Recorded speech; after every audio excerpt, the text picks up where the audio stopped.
champions, whether in business, in your community, or in your family. Now, I know some of you are thinking, but what if I fail? What if I act like I'm the best and then fall flat on my face? Well, let me tell you something about failure. Failure is not the opposite of success. It's part of success. It's a necessary step on the path to greatness. When you act as if you're the best, you're not saying, I'll never fail. You're saying, I'll face my failures with the confidence and resilience of a champion. You're saying, I'll learn from every setback and come back stronger. You see, the best of the best aren't afraid of failure. They're afraid of not trying. They're afraid of playing small. They're afraid of living with the regret of what if. So when you act as if you're the best, you're giving yourself permission to take risks, to stretch beyond your comfort zone, to reach for things that might seem impossible. And in doing so, you expand your realm of what's possible. Let's talk for a moment about comparison. In today's world, it's so easy to fall into the trap of comparing ourselves to others. Social media, for all its benefits, can sometimes feel like a highlight reel of everyone else's successes. But when you act as if you're the best, you stop playing the comparison game. You realize that your only real competition is the person you were yesterday. You focus on your own growth, your own progress, your own journey. And here's the beautiful irony. When you stop comparing yourself to others and start competing with your own potential, that's when you truly start to stand out. Hello everyone, good evening, and welcome to another beautiful Saturday on the Young Women and Wives with Burdens and Blessings discussion platform. It's another, this month is very unique. Ella, please, you may need to send me friend requests live here. I've tried bringing you on again. This person was unable to join because of technical issues. Please kindly send me requests, something like that.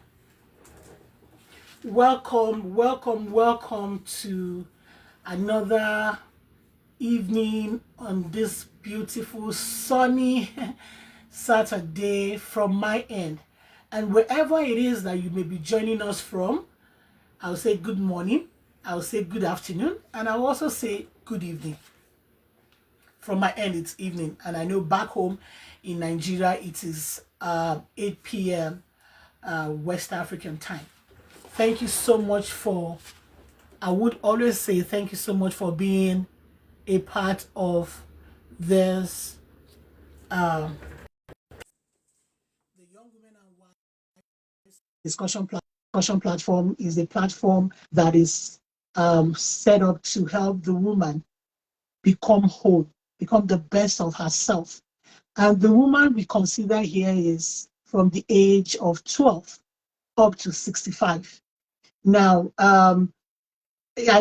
we would not say that women who are above 65 are not considered as women, no.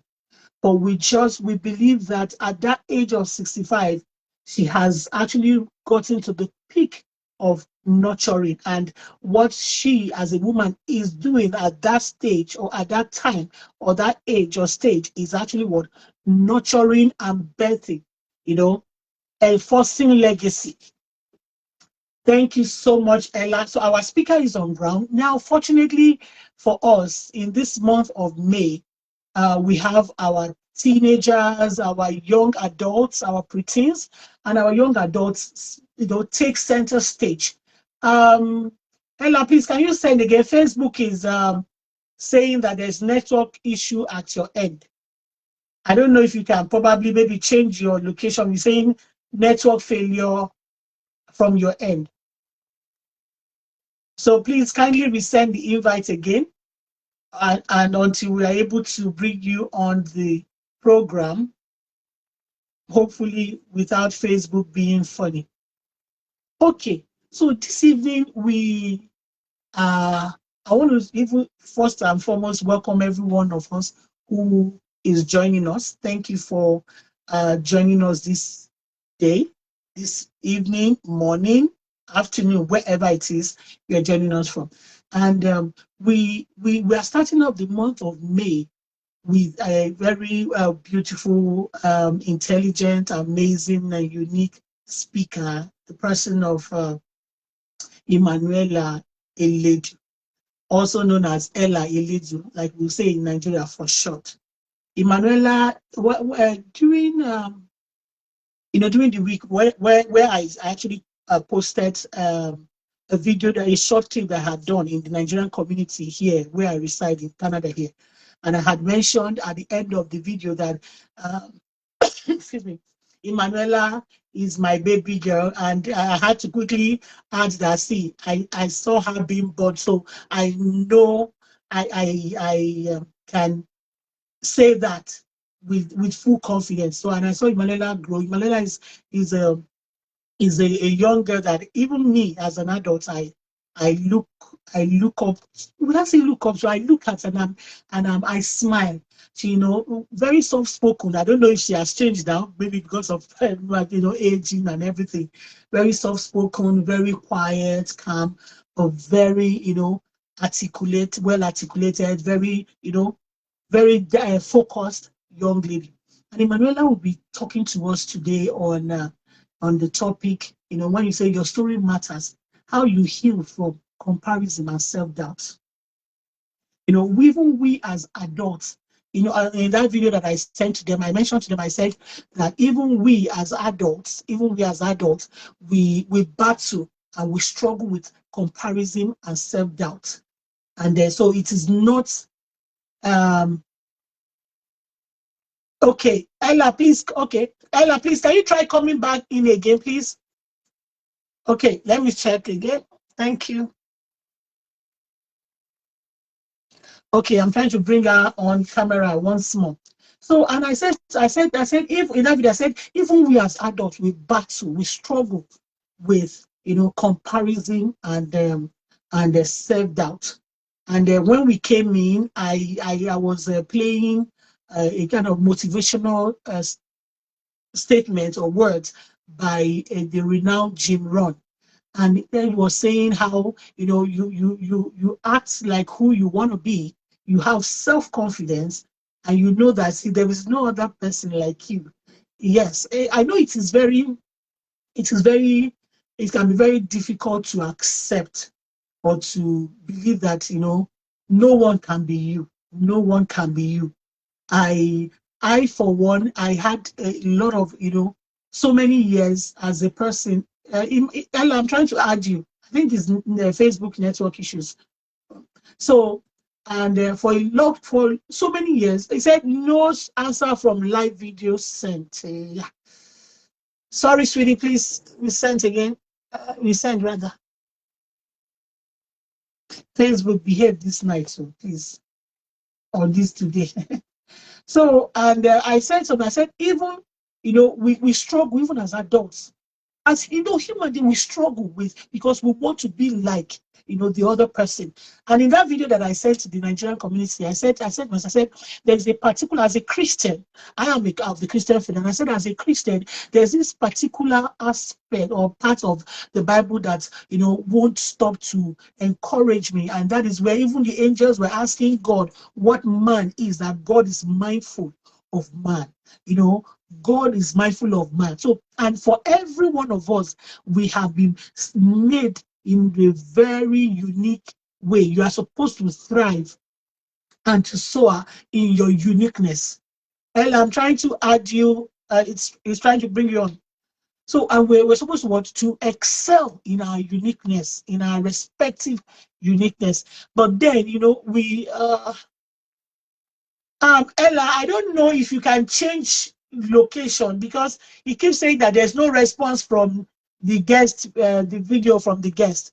If you can change your location, I believe it. And I just, he keeps saying there's no response. I know it's okay. Apologies, everyone. He's saying declined. Oops. Okay. Please, sweetie, keep trying. We're hopeful everything goes well. So when we look at comparison, I've come to see that people do not, see people spend more time looking at what others are doing and what others are able to express than they actually sit to understand who they are. When we keep saying self-awareness, self-awareness is much more deeper than just you making noise. No, it's much more deeper. It's understanding the ability, the capability, the uniqueness that lies in you as a person. That lies in you as a person, that you are so special. No matter, okay, yes, I clicked on bringing you on too. He's trying to add you. It's a bit slow. So that no matter what form, shape, size, whatever it is you have something to offer. You have something to offer.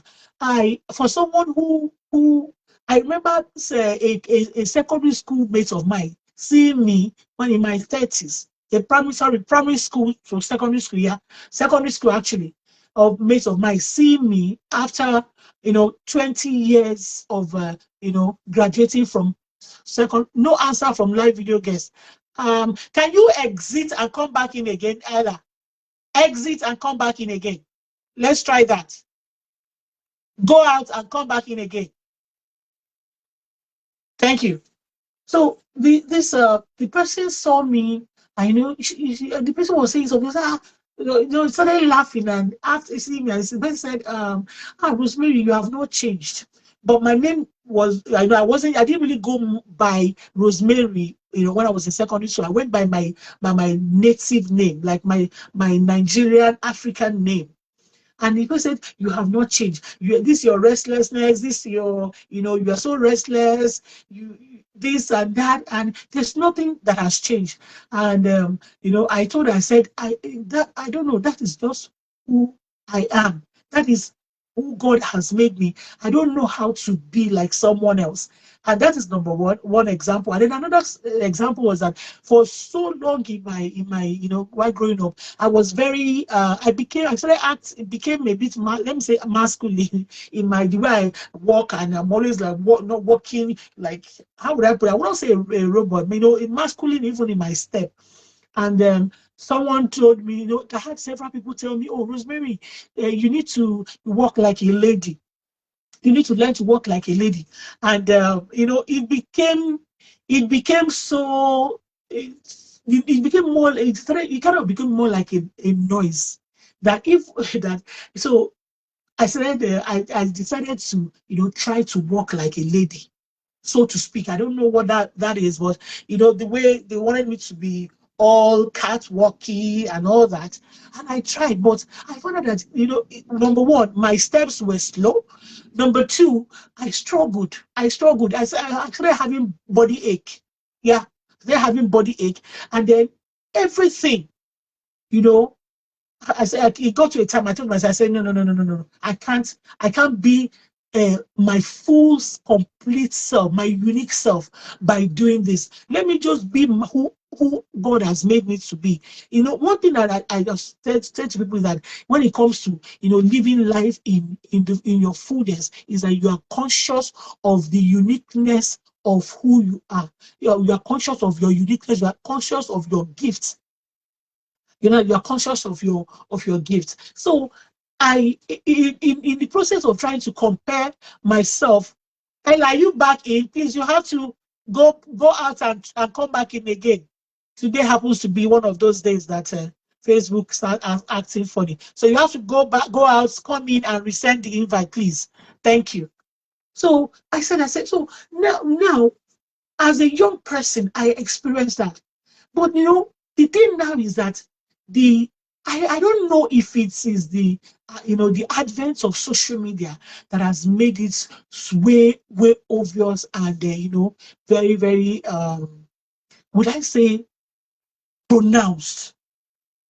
Yes, in when I was much younger, there was this, wanting to be whoever it is that you wanted to be, you wanted to look at somebody else and compare and all that. But But in these days, it's becoming much more tougher for our kids. Now, let me give another example while we're waiting for our speaker.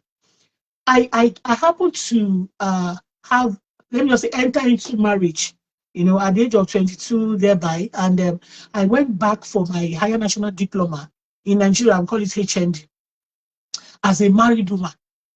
I have said this story. I've even written about it on my page. So I went back as a married woman and with a child. I went back with my first son, and I went, I when I was going back, there was not, we didn't have much financially, but I just knew within me that if I do not go back, that time, or with my sense, that there was every tendency that that would be the end of my higher national diploma dream.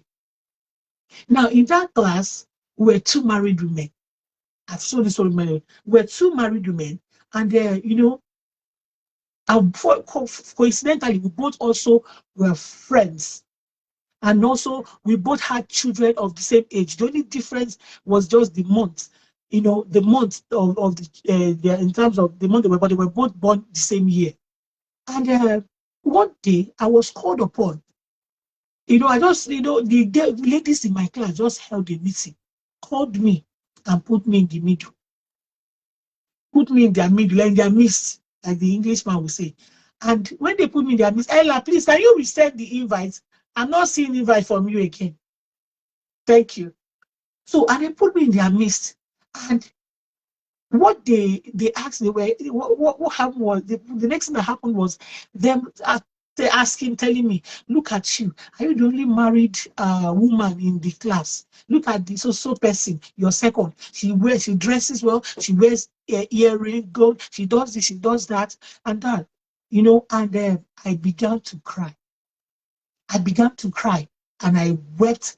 And I remember, because my husband was no longer in Lagos, he had moved to the east. I started crying, and then I picked the phone and I said everything, to him. But when I was going back for the higher national diploma, so like I said, there was no money. So I was determined to, to go back for that HND. But also, I also had, it was very clear that my personal needs, or let me say, the desires of getting new clothes, getting this, was going to take backstage. While, because I have a child, a baby, my first son was 7 months then, a child to take care of. Then something happened. Sorry, excuse me. Ella, what is happening? Have you tried to join? I'm not seeing you. Please try again, please. Try to exit and come back again. Send the request, please. Thank you. So something happened. Like I mentioned that I was friend with the particular lady, and somewhere along the line, I had the opportunity presented itself for me to go to the lady's house. And then when I went to the lady's house, what transpired, you understand? Taught me a lesson in minding, in staying put to my own story and my own journey. In staying put to my own story and my own journey. And that day, let me just say, the spirit of comparison died in me. The spirit of comparison died in me. The spirit of feeling, feeling inadequate died in me. So this evening, from my end, this night from Nigeria, West Africa, we are looking at it from what? From the, mindset, or from the perspective of a young person. What experience do young, how fierce and how disturbing is, comparison to a young person? Now, it's easy for me to say, oh, I was also her age, so I know what it feels like. Maybe. But like I said earlier, the times are different. Times are different. A lot of things has made, competition, comparison, and self-doubt, way more different compared to when we were their age. Ella, what's happening? I can't. I'm seeing Ella. Are you there? So what is comparison? What is comparison? And what actually? I want us to, before our speaker finally is able to join us. What is comparison? When you please let us thank you so much, everyone that is live. What is comparison? Just give your definition of comparison, and if it's possible, share your experience of what comparison is. Now let me take talk again about where a comparison actually also I mentioned that back in school the thing I kind of like comparison died in a way. Then I had another experience in my local church. Fortunately, my members are here. I had an experience in my local church. Then, had wanted to join the protocol department.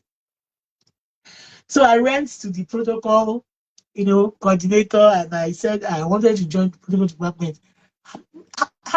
It is now that I was, hey, thank God. Hi, Ella.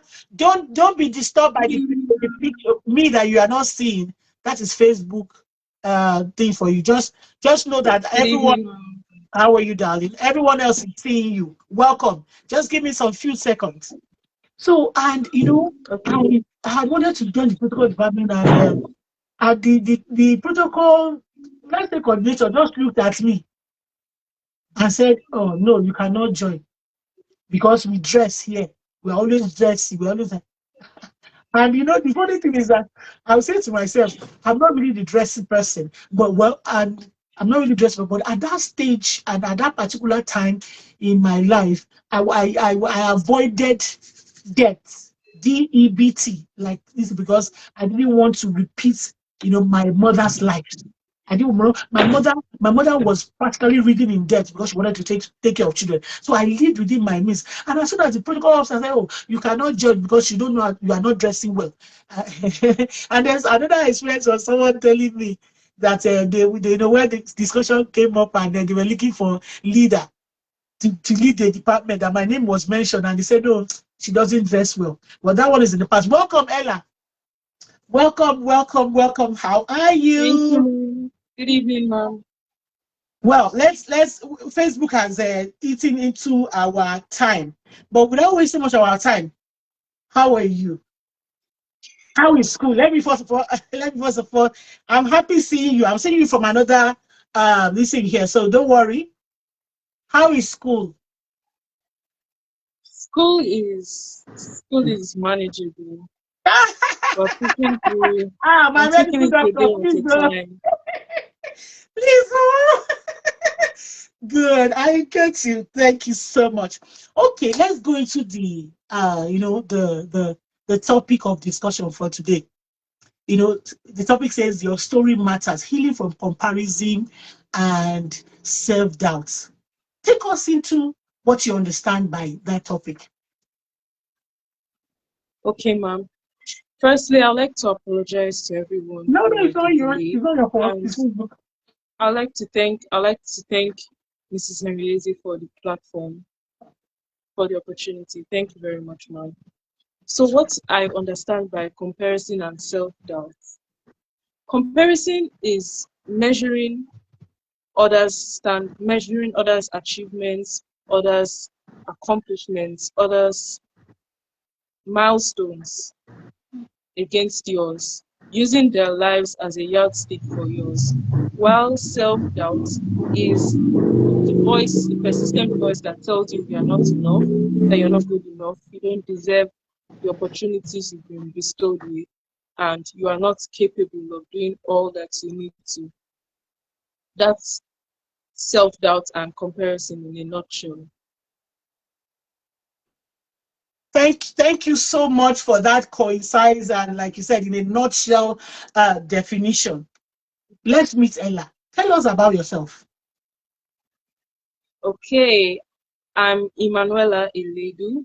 I'm a first-year medical student at the College of Medicine, University of Lagos, and I'm a passionate, conscientious, and driven student, and individual. I'm part of many youth-led initiatives, including one I started in December called the Ella and Friends Initiative. It kicked off with a Christmas orphanage outreach where we distributed food, clothing, and other items to less privileged children. And since then, we've been working towards reducing health inequity and creating a better environment for children and communities. I also enjoy fashion. I also enjoy fashion and music, and my hobbies include bonding with my family, reading, and watching documentaries. Thank you. Thank you, thank you. Well, before you came, live on camera, I mentioned that I had done a short video that I use in kind of promoting the program on the Nigerian platform here in my province, Canada, here where I am. And I had mentioned that Ella is my baby girl, and that I actually watched you grow. And I want to say that I love the difference in the voice. You used to be very shy. Okay, thank you. Now take us through what comparison and self-doubt looks like for persons of your age. Let's look at it from the perspective of a girl now. Okay, interesting. Comparison at this age is due to identity still forming. Our identities are still forming. There's a transition from teenage years to early adulthood, and that transition is very uncertain. It's very uncertain because not just because we've not experienced it before, but because it's an exciting phase, it's a new phase, it's an unfamiliar phase, an uncommon territory that we're still exploring. And we'll meet people across the way who have who seem to have gone further in their journeys, and then we tend to compare ourselves to them. But the thing is, everyone must learn to go at their own pace because at the end of the day, we don't all have the same destination, so we shouldn't all have the same journey. Oh, thank you. Well, I would say that, let me just try to say that mommy is here. Good evening. I would say that Ella is the daughter of Pastor Eledu, and Pastor I'm sorry, ma, I know she was going to top of my neck, but an educator. So you can see that in the way Ella has been well, prepared for today. While I was your age, I was just coming out of, about 5 to 6 years of living with, a family different from my family as, as a maid. I went in there at the age of 9, and I came out at the age of 16, going to 17, as a maid. What I was comparing, what comparison looked like for me at that age, I would say it is different from what it looked like for my children who have privilege of so many things that I never had. I was talking to my younger ones, 2 younger ones, yesterday, and I told them, I said, you know, what you people find so easy to get, I practically had to pray and fast and to get it. So now let me ask you, why do you think comparison feels so intense at this stage of life? Okay, like I said, there's a high level of uncertainty during this period because it's the transition between teenagers and adulthood. But also at this stage of life, we are addicted to social media. We are glued to our screens. And so our lives are saturated with curations and records of everyone's achievements. Everyone's achievements are basically in our faces, so you can't escape them. Even when you're trying to focus on your growth, you're seeing people who have put their best foot forward on social media to push what they're doing, what they've achieved, the countries they've traveled to, the jobs they've had, the internships they've had. I think that's more relevant to our age, the internships we have. So our behind the scenes, we compare our behind the scenes to someone's highlight reel, basically. We compare our behind the scenes, our process of preparation to someone else's process of manifestation, or the season of visibility. Thank you. Thank you so much. And now, in the video I spoke of, also, I mentioned that a lot of people don't spend time, to understand, who they are, their abilities, their strength, especially. And but rather would spend more time, in seeing, like you said, the reels, the razzmatazz of another. So the time that they would have used to find themselves, have that Yeah. in-depth self-awareness, they have spent in them in looking at other people and then wishing that their life, is like those people. Now, you spoke of social media. Yeah. In my time, well, I would not say that there was this let me just say manual social media, and that was just your environment where you have parents, referencing, one child or the other, against their Yeah. own children. So it was more a competitive this thing. And social media now in this day has amplified this thing. And now you mentioned that at the age that I want everyone to know that Ella is within the age range we are talking about. So Ella is within the age of 18 to 21. So that it's clear on where we're actually going. Now, you mentioned that at this age you are still figuring yourself out. Please Yes. kindly expand on that Okay. and It takes give us a practical, relatable, personal experience. Definitely, ma'am. Okay, so it takes long to form character, takes long to determine your values and your convictions. And for some people, it takes longer than the average to decide what they want to become, their future ambitions. Many people are undecided, and that's why abroad, your first year of college is spent undecided. You haven't declared your major course in the first year, and then after the first year you can choose a course. So many people are still trying to figure it out. And even when they've decided a path for themselves, the media is saturated with so many alternative paths, and it's easy to get confused if you haven't built your character, or if you haven't understood God's design for your life. And I'll give an example. I'll give an example. After graduating in 2023, I had to observe a gap year.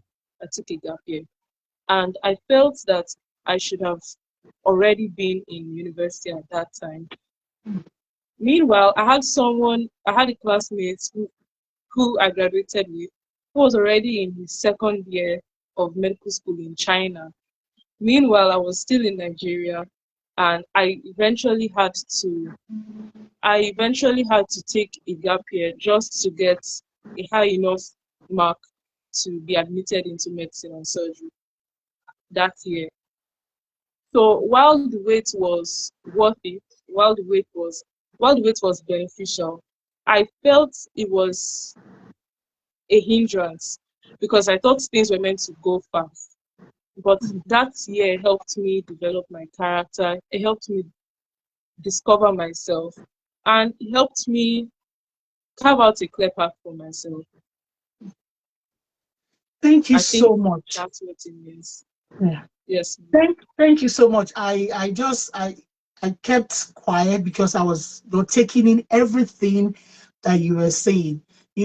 Like I said, they don't. I sometimes, even though I knew that I went through, that age, I'd love to listen to young people. I love to listen, and that to the extent that even I listen, I learn from, my children. I learn from my children. I learn from every time. My second son Zion, I'm always checking Zion's WhatsApp status, because I think sometimes I ask myself, say, because I know that I'm going to get something from that boy's WhatsApp status that will, will, like they say in Nigeria, ginger me or encourage me, really. Thank you so much. And there was a story that I saw on social media this past week. Well, it is not about a girl, but it's a boy, a 17-year-old boy that was lured and killed, for ritual purposes, because the 23-year-old that killed him, felt that that would provide money. That's what happened, well, back home. That happened in Nigeria. That would actually lead him into wealth, and that was just how the life of that young boy was terminated. Now with this story, now let me ask you, why does it feel like there's pressure to have everything together already? And there's to have everything. Everybody, the young people, they just want to have everything. They want to be known. They want everything to just be put together. Why? Where does that come from? Well, I feel it's just a natural part of our society that we won't be able to overcome. Mm, There's this, I feel youth is a deadline. Youth is a mm, deadline for certain things. By 18 to 21, society feels you should have achieved some things. I can scroll through YouTube and stumble on a video by a content creator who happens to be a Harvard student and is a mm, 20-year-old CEO. She has a business where she helps people get into Ivy League colleges, and she makes six figures per month. And seeing that and knowing that I haven't achieved that yet, because I haven't achieved it now doesn't mean I can achieve it. I can't achieve it later. So we glorify achieving things young. That's why we catch them young. But the thing mm, is, over time, there'll be learning curves, there'll be disappointments, there'll mm, be areas for mentorship. There'll be times that you have to fail, but people just feel that it's good to succeed at a young age. mm. But success shouldn't have any timeline. Success shouldn't have any timeline. Thank you so Everyone much. is wired differently. Everyone there. Thank you so much. Now, I will take, my next question from, your concluding statement. You said success should not have a timeline. What is success? What is success? What is success? For the age, for this your age, bracket, what does success look like, or what does it mean? Wow. Okay, so success at this age will mean different things to different people. Mm, Some people are looking for academic validation. For example, I'm looking to do very well in school. So succeeding would be acing my tests and my professional exams.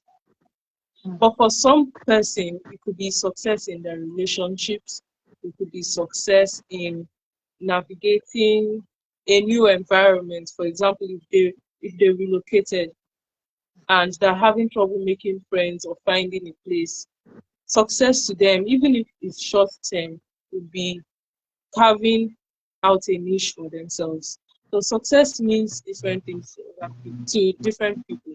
But the long term definition of success should be fulfilling your purpose. And at this age, we're still discovering our purpose. And that's why any small win or any distraction that ends up successful is viewed as a success. But success should be long term and it should be connected to our purpose. mm. Thank you, thank you, thank you, thank you. You know, for me, the way I define one of the things that had helped me, stay focused and stay grounded in the way I see myself, and in fighting comparison or self in comparison especially, is that I believe success is not success is time bound. What do I mean by that? For everything that I do, or every whatever it is I set my heart to do, and I'm involved in, as soon as that thing comes to a conclusion, I count that as success. So success for me is in phases. Success for me is in phases. It is not a particular line stretch of a journey. Success for me is in phases. Thank you for also reiterating that. Now let's go to this question. Why do you think self-doubt is common among young women between 18 and 21?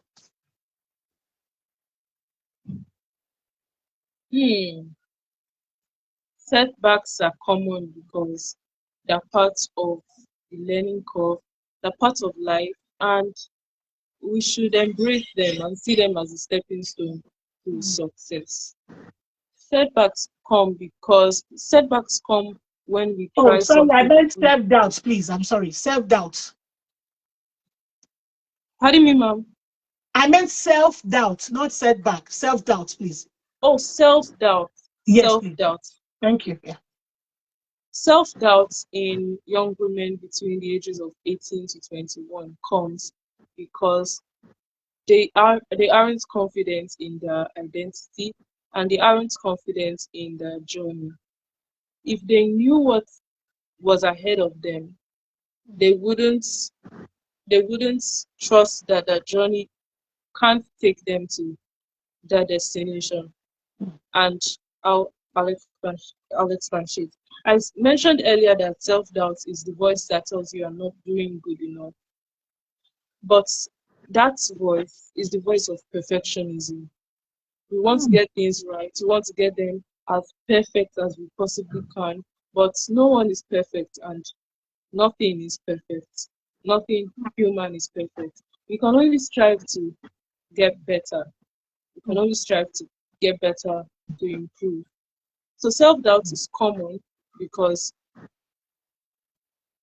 of imposter syndrome, feeling that you aren't deserving of the opportunities you have.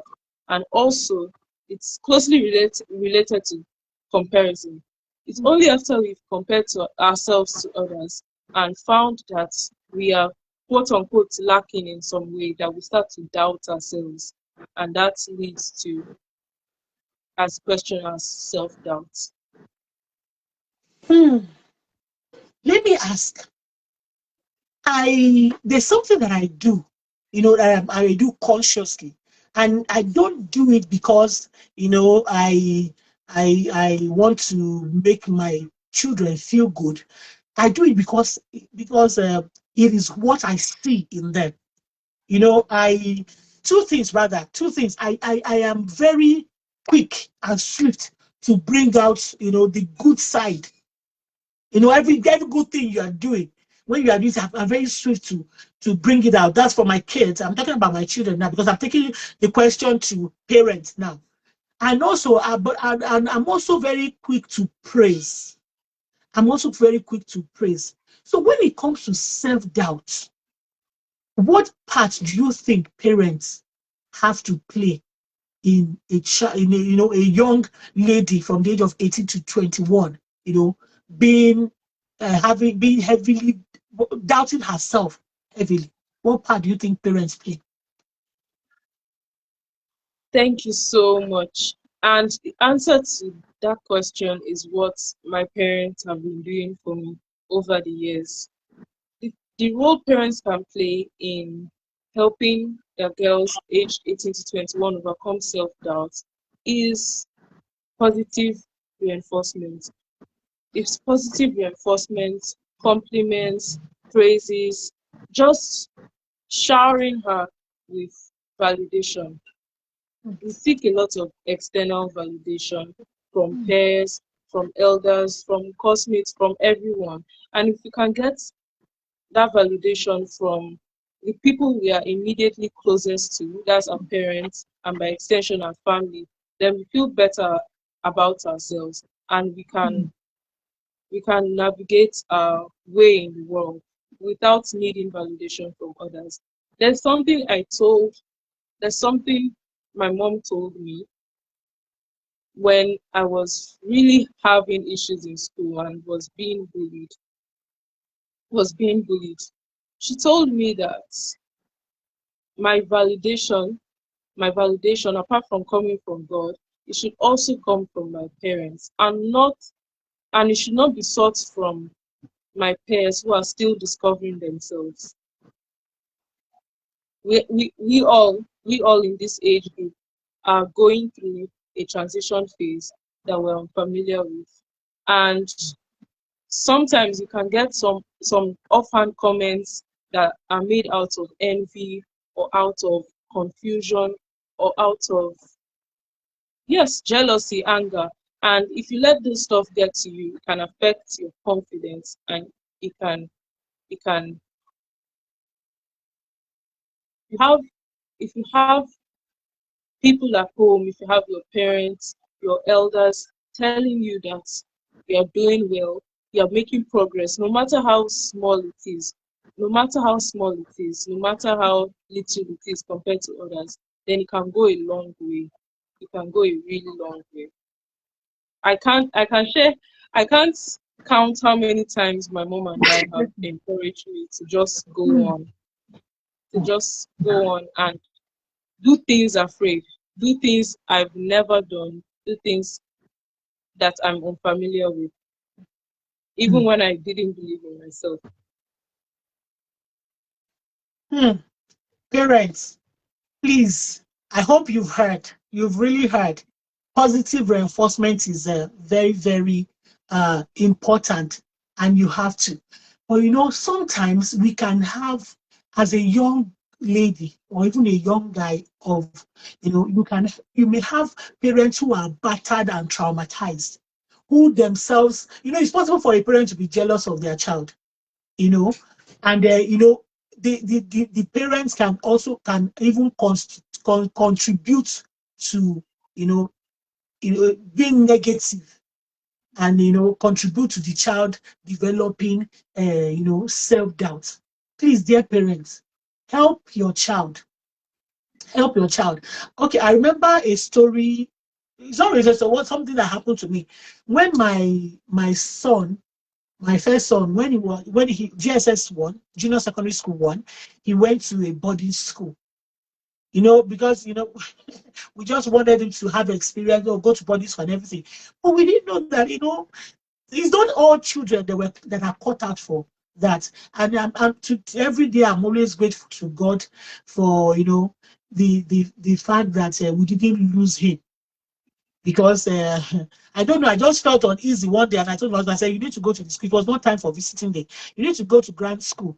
And my husband got there, and my son had been sick for weeks. He was, this foot machete with his bones and everything showing, and he got to where his father was, and his father did not even know who he was. He did not recognize him. And that day, the father brought him home, and I cried. I started asking myself for forgiveness, because really we didn't know. But now, one thing that happened is that 1 year that was spent in boarding school traumatized my son for the next 4 to 5 years. And what happened? This boy will not, academically, it was that they started, he will go and take, I'm just trying to say something, take food and hide and be eating. He got to a time I don't say he had really gone through a lot. He just in one academic, session. And then, the poor performance, academic performance was really taking its toll on me. And I was angry, but I kept,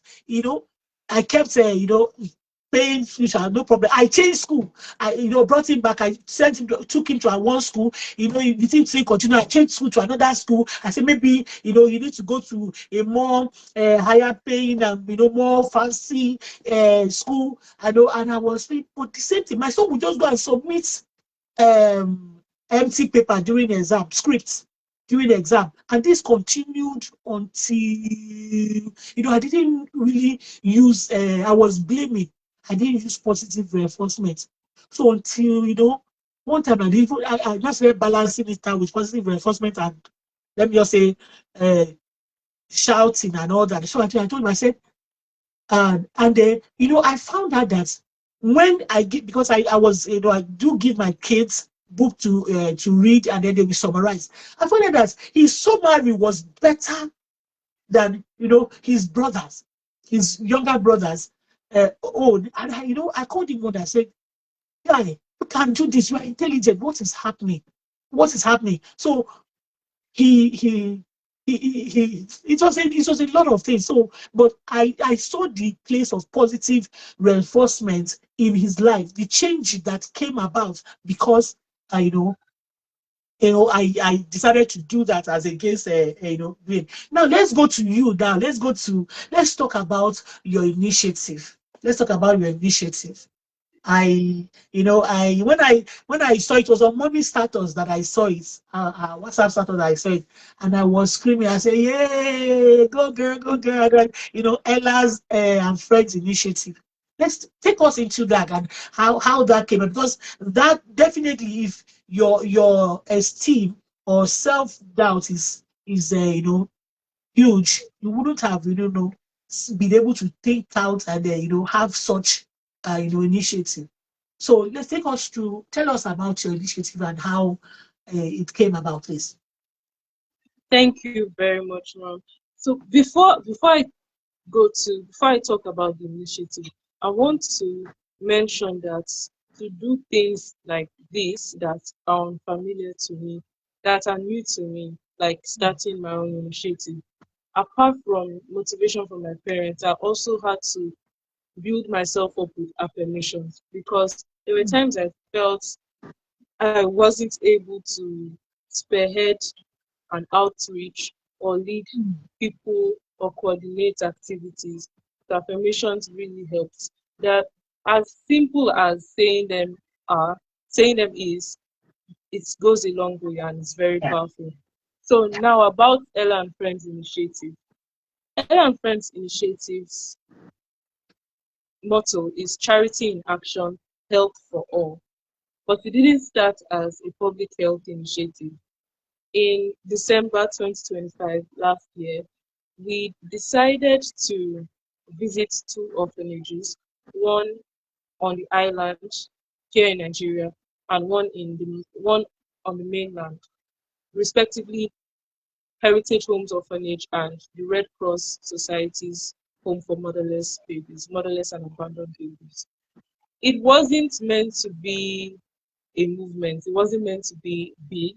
I just wanted to do it personally, but I just felt that for the scale I wanted to achieve, it would be best to solicit donations from people.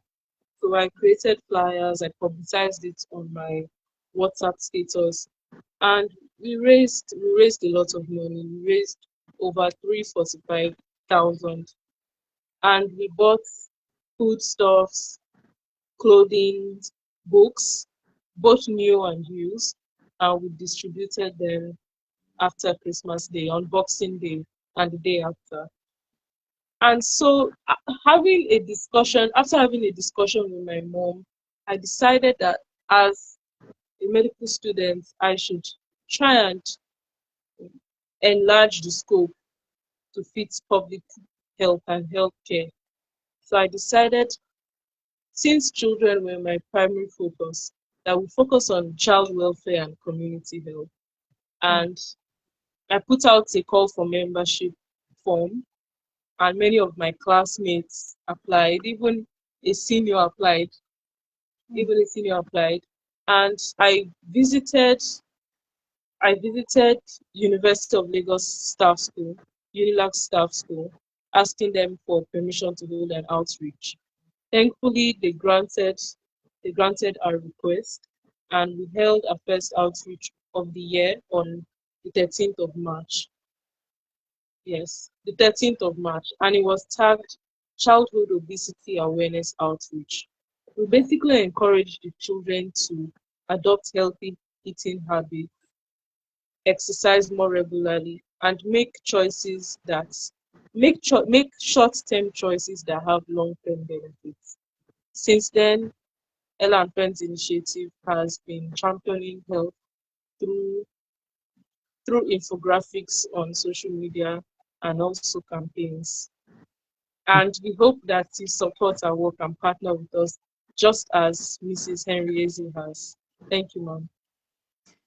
Thank you so much. Thank you so much. You know, I have so many questions to ask, and um, time is, you know, we had Facebook had taken from our time, and so I want to ask this next question.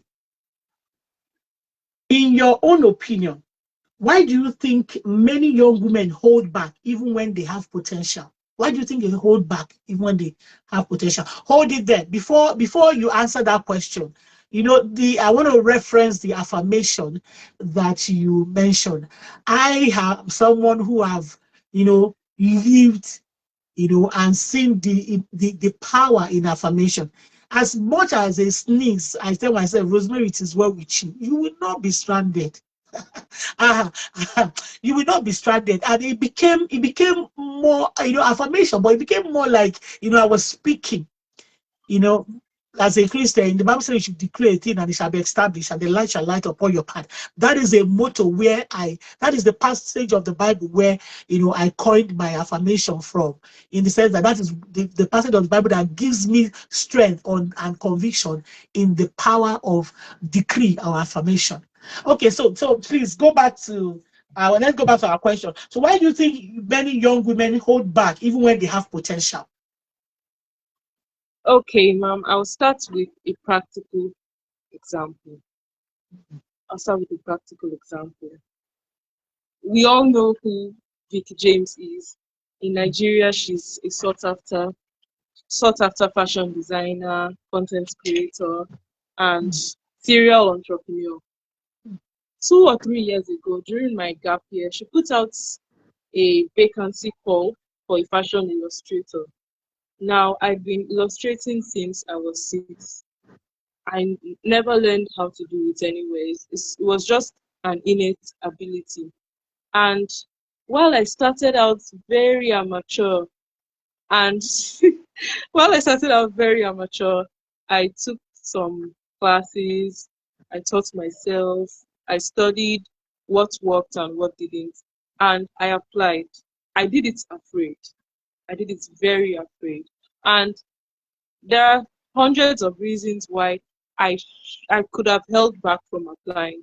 One, I was on gap year and I should have been studying for my post-UTME. Two, I was quite young.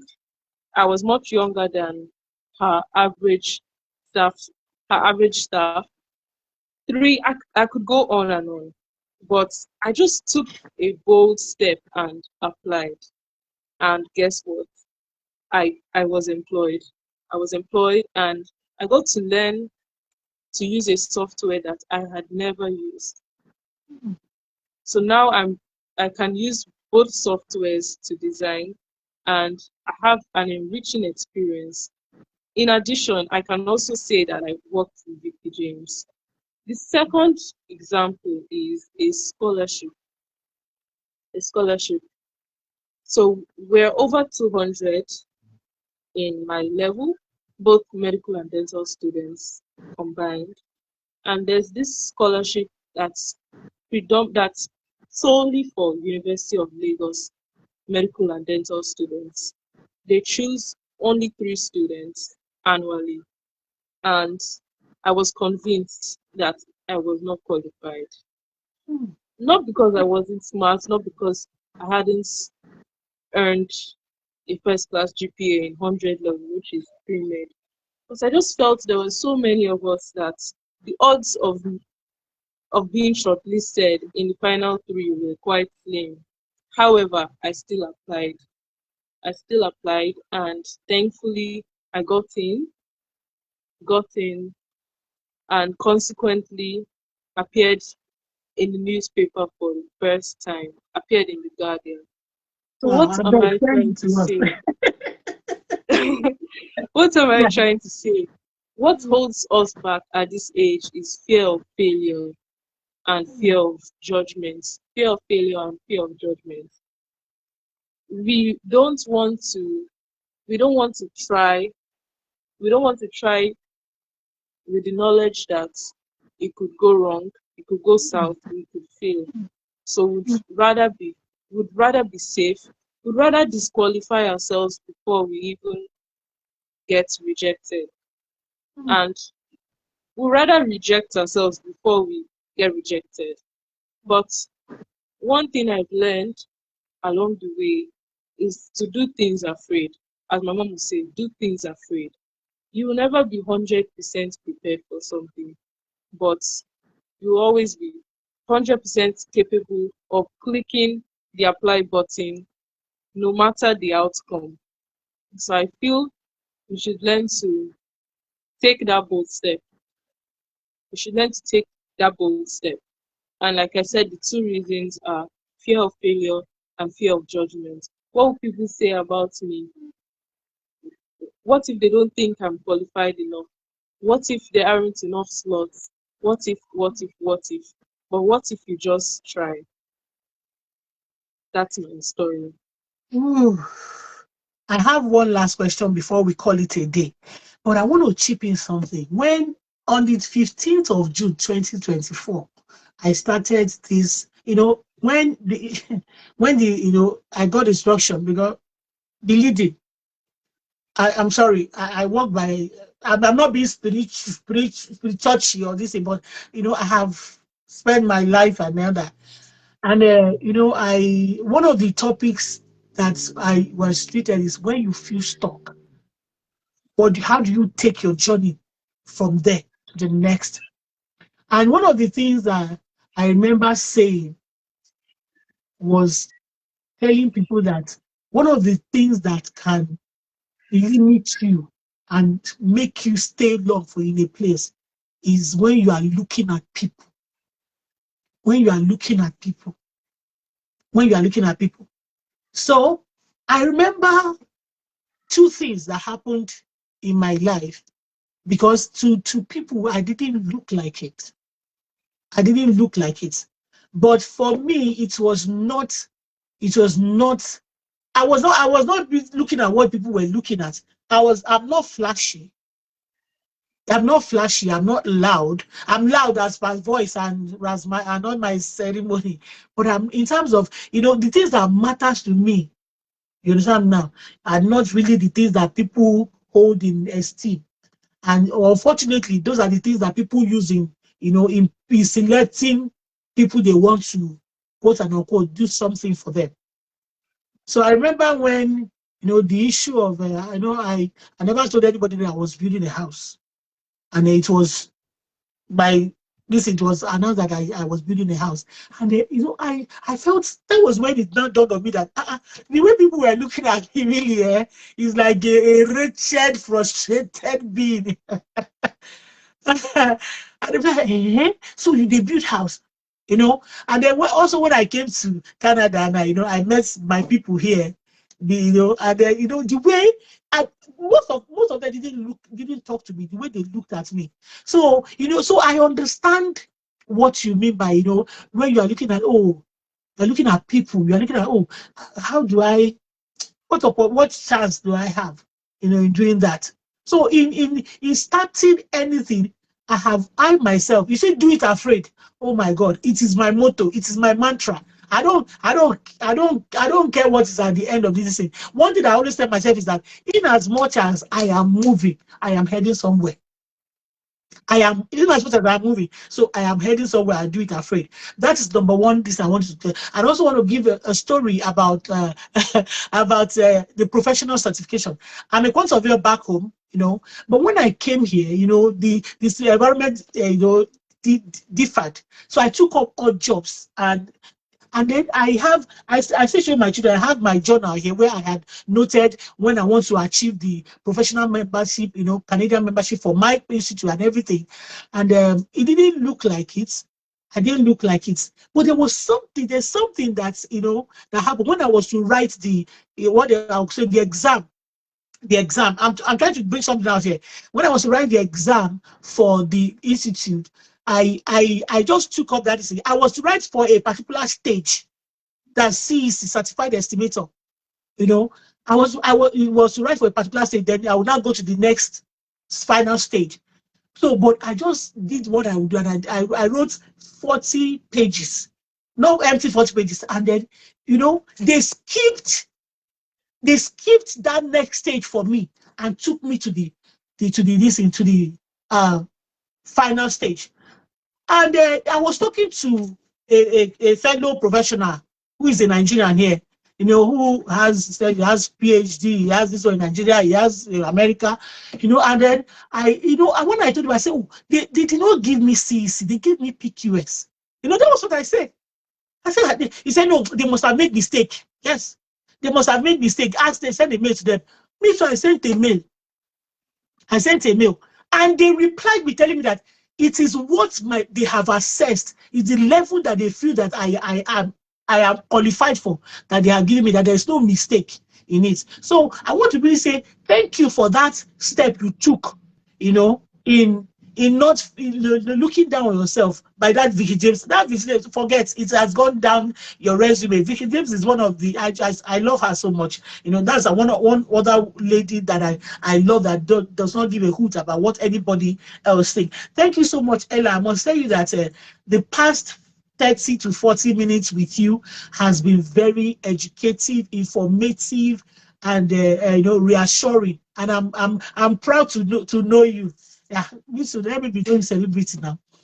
I'm proud to know you. I'm proud to have know you to date. I'm really, and I want to say, mommy is watching. I want to say thank you to mommy, thank you to daddy, mommy, thank you.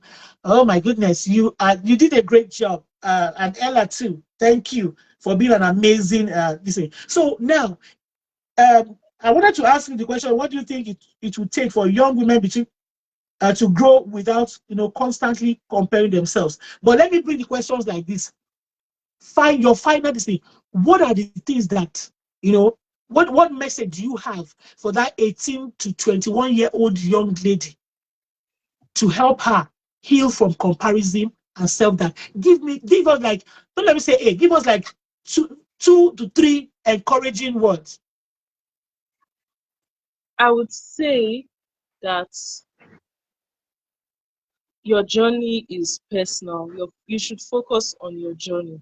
And while you can't see the full picture, you should trust God for the next step. God has a plan for everyone, every single one. He doesn't have duplicate plans that he uses for a set of people. He has a special one for each person. The Bible says, "For I know the plans that I have for you, plans of good, plans for good and not for evil, to bring you to an expected end." Yeah. So trusting in that journey and being grateful for where you are in the journey really matters. So I would say focus on your journey and not on other people's progress. And understand where you are in life. Understand where you are in life.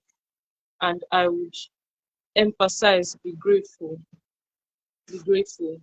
And apart from being grateful, understand how skills compound. If you're trying to get better at something, you start in the valley.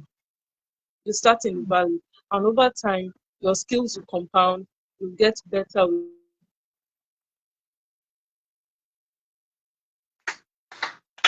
Please, I want will. everyone on this live to just give a round of applause to Ella. I don't know about you, but girl, she taught me. She taught me this night. Ella, kudos. Thank you, sweetie. I'm like, thumbs up, high. I don't know how to say it again, but thank you. Today, I'm grateful to God that I listened when that leading came that we should leave May for the young ones. And you have started, helpful and awesome thought-provoking, insightful time we had with you. I want to add by saying to that young girl, 18 to 21, what do you have in your hand? Use it. Start with it. Start with it. Ella, thank you so much. Please keep your door open. We are still coming. We are Oliver Twist on this platform. We are coming. We will come again. Thank you so much. And please, Ella, we might probably be doing something with you. We were supposed to tell our friends as an initiative. We love you, baby girl. Thank you so much. And to everyone who, oh, before I go, let me read, the comments our guest said. Olabisi Rachel, Pastor Olabisi, she said, for your generation, I am going to encourage you all to believe in yourself and achieve purpose, and achieve your purpose one after the other. And Mama said, Eledu said, audacious Vicky James. Yes, she was probably referenced. She said, okay. And Mama Labisi is giving you love. Everybody say love. He said, God bless you, Ella. Yes, that's from your mommy. Thank you. Thank you, darling.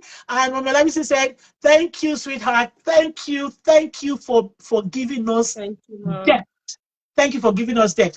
Thank you so much, everyone. And until we come your way next week. Next week is another young lady who happens to be, resident here with me in this beautiful province. That's Olamikpo Amusa. Say, what is it? Why can't I survive without depression? Until we come your way next week, Saturday. Stay blessed. Bye. Thank you, Ella. Love you. Bye. Thank you, ma'am. Love you, ma'am.